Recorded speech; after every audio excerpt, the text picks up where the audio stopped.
I started to connect to the epidemic when it first started. The time period in the early 80s in New York City felt like there was a hurricane quietly moving through.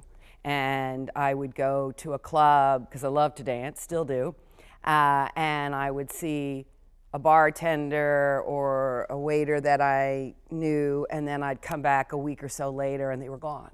So it was just wiping out largely gay men. I identify as a straight ally. And one of the things that really was disturbing, along with the deaths of my friends and colleagues, were the memorial services where there were family members that wouldn't identify or recognize that this person who died, first of all, died of AIDS-related complications and was a gay man.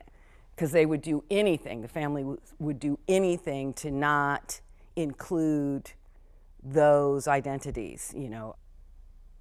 I think one of the most important elements that connect with the Black community or African American community in the HIV and AIDS epidemic is resilience.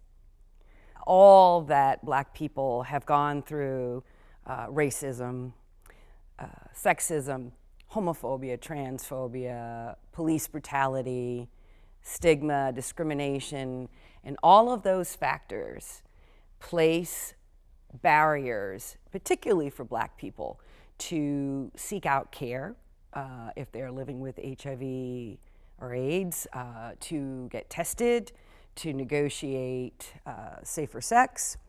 And so with all of those obstacles, I feel that the resiliency of this community has been vital. Their strength to continue to move forward at times where it just feels like life is insurmountable in terms of the issues or problems or challenges.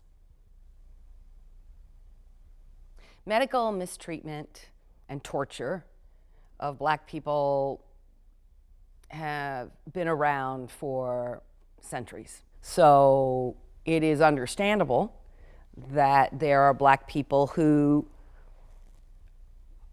don't trust medical providers because of this history, whether it happened hundreds of years ago or it happened a year ago. And it's happened to me. The first time my daughter and I went to an emergency room, she was about 5 years old. We were put in this room, and this doctor came in, and it was almost immediate. It was like he started talking down to me.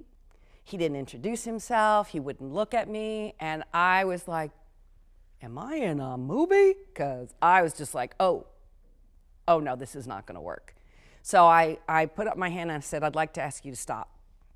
I'd like for you to change your tone so that it's more respectful. And I would like for you to introduce yourself. And please give me eye contact. And he was like, and he stopped and he corrected his tone.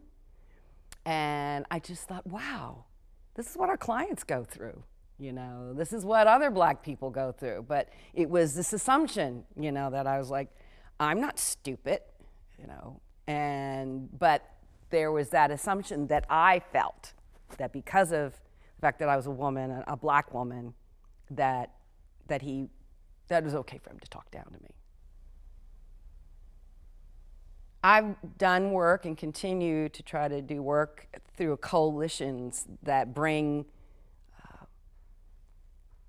staff members from HIV and AIDS service organizations and community-based organizations with staff and clergy in faith communities, and trying to come to a common ground about what services, what programs that faith communities could start or continue. It still is, in some ways, an uphill battle with clergy of different religions and faith and spiritualities because of the barriers that they have according to their religions. many struggle about talking about sex, sexual health, all the kinds of sex that people have, prevention methods. They might be able to talk about testing, but some still can't talk about sexual health 40 years later in an epidemic. It happens across all parts of the United States. And yes, in the South, I think it's even more ferocious, the barriers. And there are some clergy who have stepped out and took great risk to be of more help. And I've been amazed by the fact that they came to an understanding that in order to be of service as a clergy person, that they would have to take risks, whether people agreed in the community or not. I think that women, from the very beginning of the epidemic, have been a part of this fight, particularly in the Black community, at least with the women that I've encountered who've been a part of the advocacy work, the activism, being the support person, oftentimes behind the scenes. Like you knew that they were there, but in some cases, the Black women would work quietly behind the scenes to ensure that people in their community were getting the support that they needed.